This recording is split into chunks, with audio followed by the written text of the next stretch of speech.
Baik, assalamualaikum warahmatullahi wabarakatuh. Di sini saya akan sedikit menyampaikan tentang sejarah perkembangan pada masa dinasti Mughal di India. Jadi, kerajaan Mughal di India itu merupakan kerajaan Islam yang masuk pada abad ke-7 Masehi di India. Jadi, pada waktu itu Islam masuk pada jalur perdagangan dan didirikan Zahiruddin Babur yang merupakan raja penerus tahta. Jadi kerajaan Mughal merupakan kelanjutan dari Kesultanan Delhi, sebab ia menandakan puncak perjuangan panjang untuk membentuk sebuah imperium India Muslim yang didasarkan pada sebuah sintesa antara warisan bangsa Persia dan bangsa India.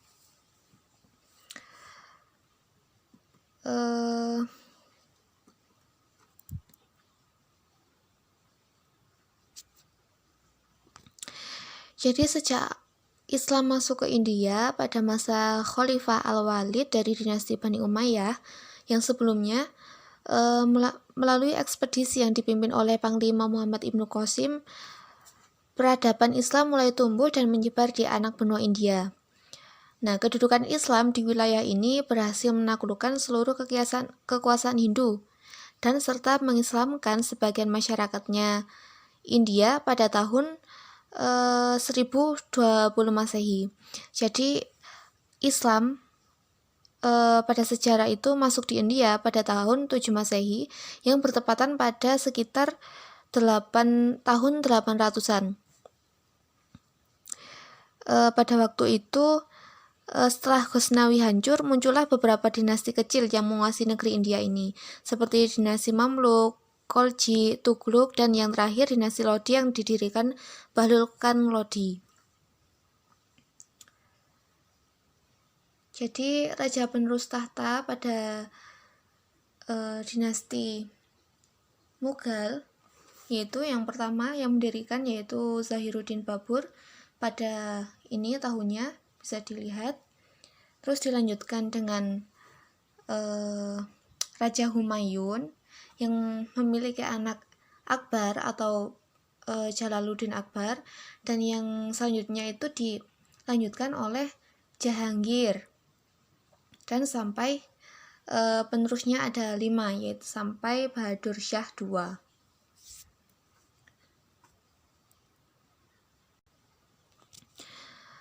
Kalau perkembangannya pada kepemimpinan pemerintahan Babur atau Zahiruddin Babur pada pertama kalinya itu Kesultanan Moghul adalah dinasti Islam yang terbesar dan terakhir di India. Setelah mengalahkan Ibrahim Lodi, Babur membangun stabilitas politik yang memperkuat angkatan perang serta melakukan penetrasi sampai tahun 1529 di wilayah kekuasaan Moghul atau Mughal sangat luas, mulai dari Turkistan sampai Teluk Bengala. Artinya pada daerah-daerah penting telah ada di bawah kekuasaan Mughal. Walaupun demikian, Babur belum dapat dikatakan berhasil menguasai seluruhnya India.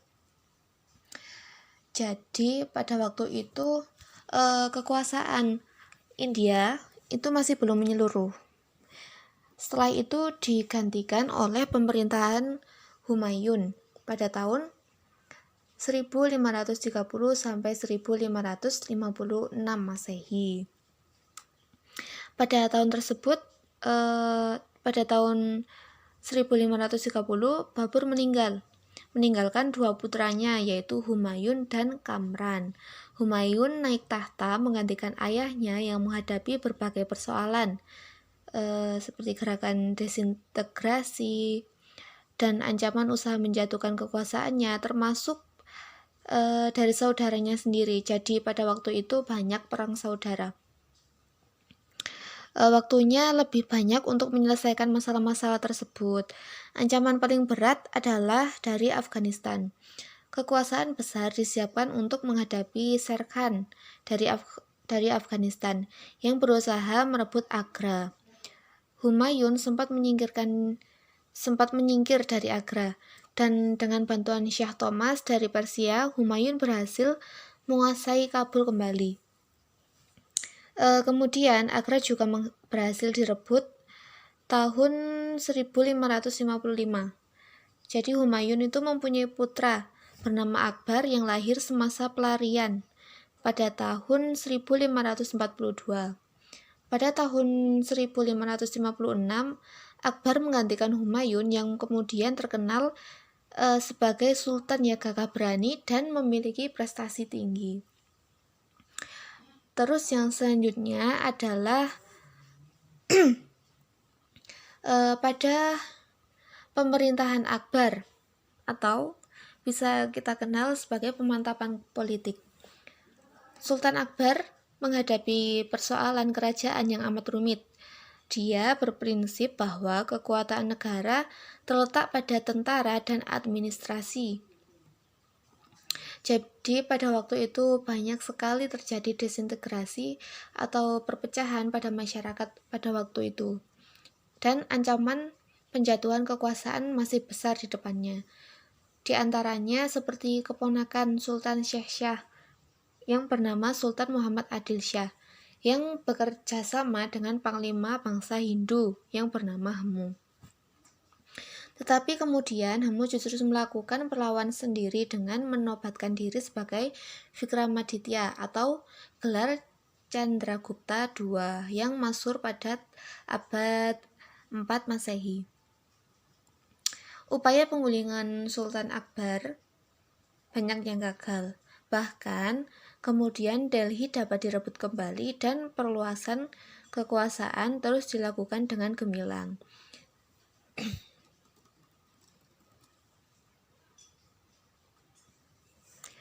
Prestasi politik gemilang Sultan Akbar adalah keberhasilannya yang mempersatukan berbagai daerah di India dalam Kesultanan Mughal. Yang pastinya usaha ini bukan hal yang mudah, mengingat pada masa tersebut masih berkembang beberapa kerajaan Hindu dan Islam yang merdeka. Kegigihannya dan kegagahannya pasukan perang Akbar akhirnya berhasil menaklukkan satu demi satu berbagai kerajaan di India.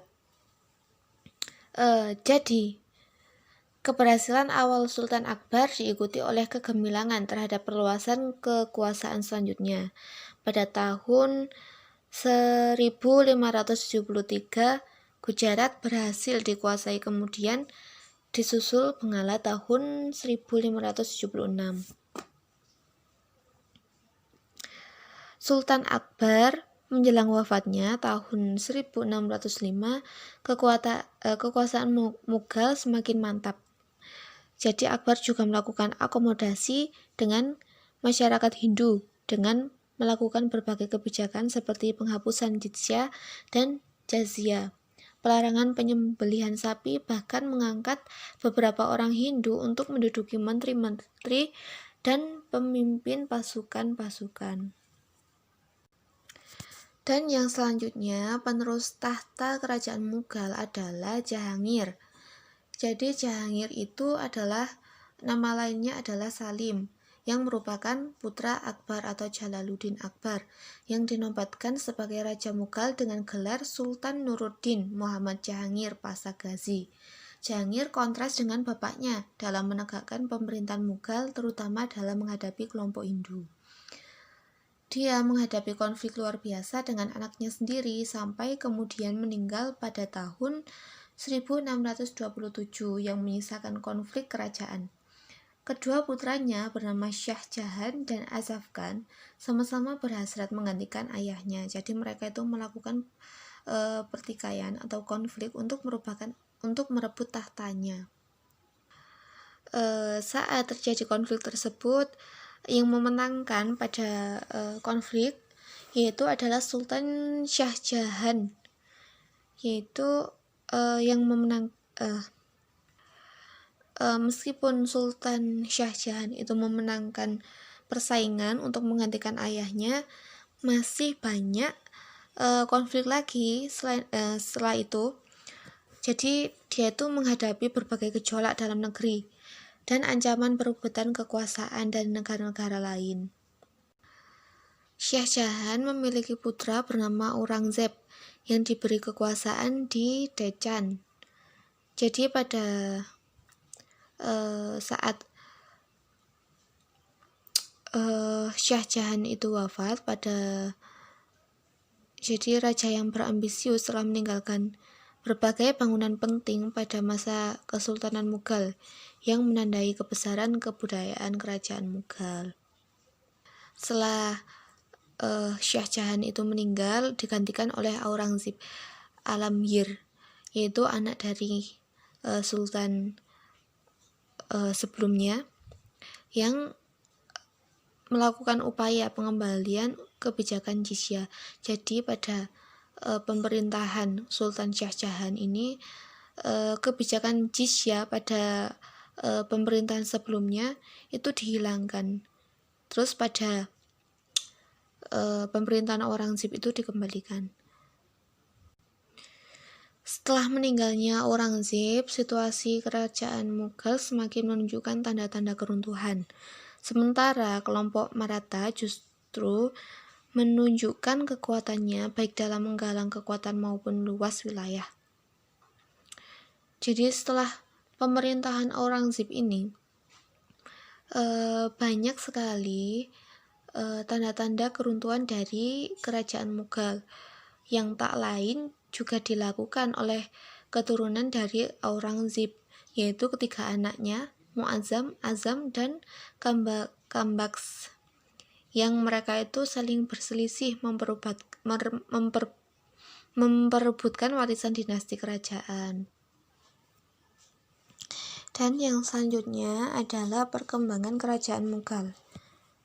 Perkembangan kerajaan Mughal pada bidang politik pada zaman Zahiruddin Muhammad Babur atau Raja Babur, salah satunya adalah membangun pondasi pemerintahan. Terus juga ada Raja Babur yang mengalahkan musuh dalam suatu pertempuran. Terus ada penumpasan kekuatan Lodi, dan pada pemerintahan Muhammad Babur ini banyak sekali penumpasan untuk perluasan wilayah pada masa itu.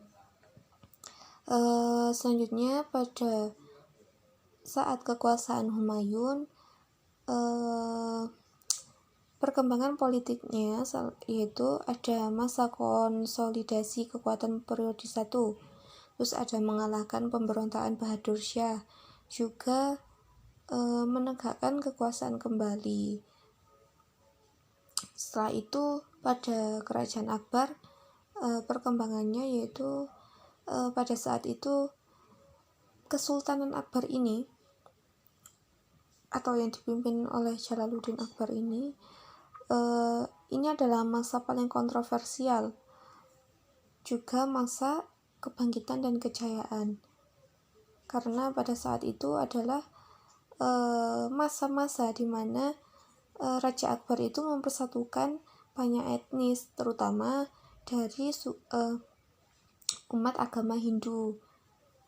Terus pada pemerintahan Jahangir itu kekuasaan militer pada saat itu sangat kuat, sehingga dapat memperluas wilayah, juga mempertegas kenegaraan yang diwarisi dari ayahnya. Jadi kayak perluasan agama Islam juga dilakukan pada saat itu. Terus juga pada masa Jahangir ini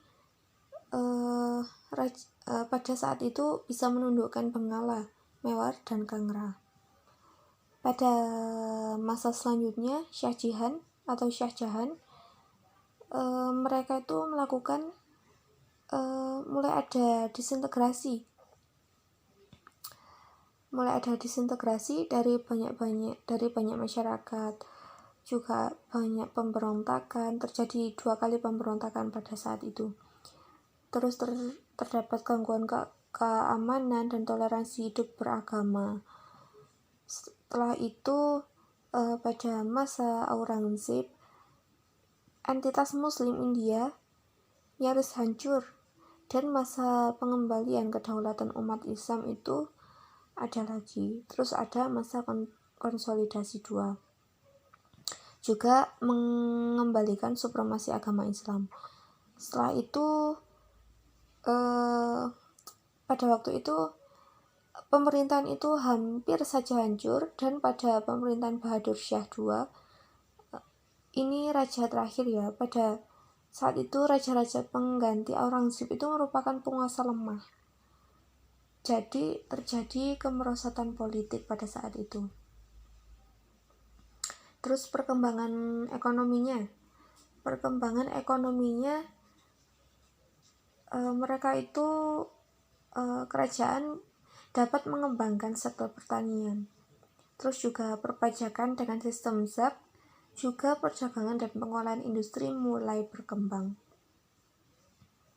Terus ini ada perkembangan budaya, keagamaan itu ada konsep din ilahi, terus seninya pengetahuan ada karya sastra Padmafat, ada Akbarnami Al-Aini Akbari, terus juga arsitektur Taj Mahal. Jadi masjid Taj Mahal yang ada di India itu adalah peninggalan dari kerajaan Mughal di India.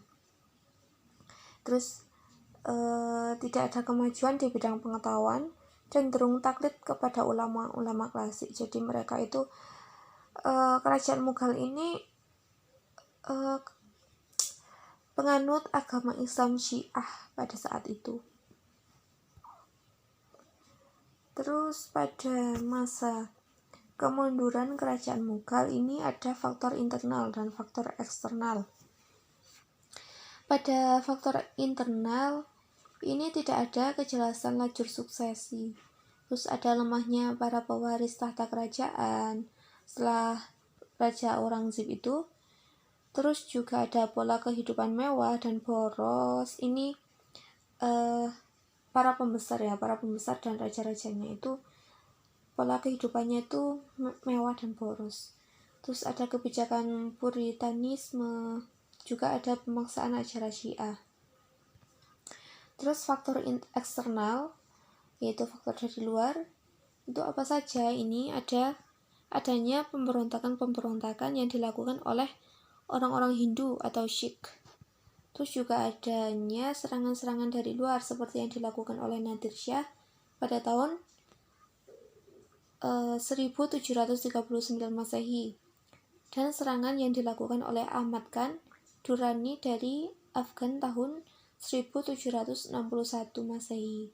Terus juga ada kekuatan Inggris dengan perusahaan dagangnya atau EAC. Mungkin hanya itu yang dapat saya jelaskan. Kurang lebihnya mohon maaf. Wassalamualaikum warahmatullahi wabarakatuh.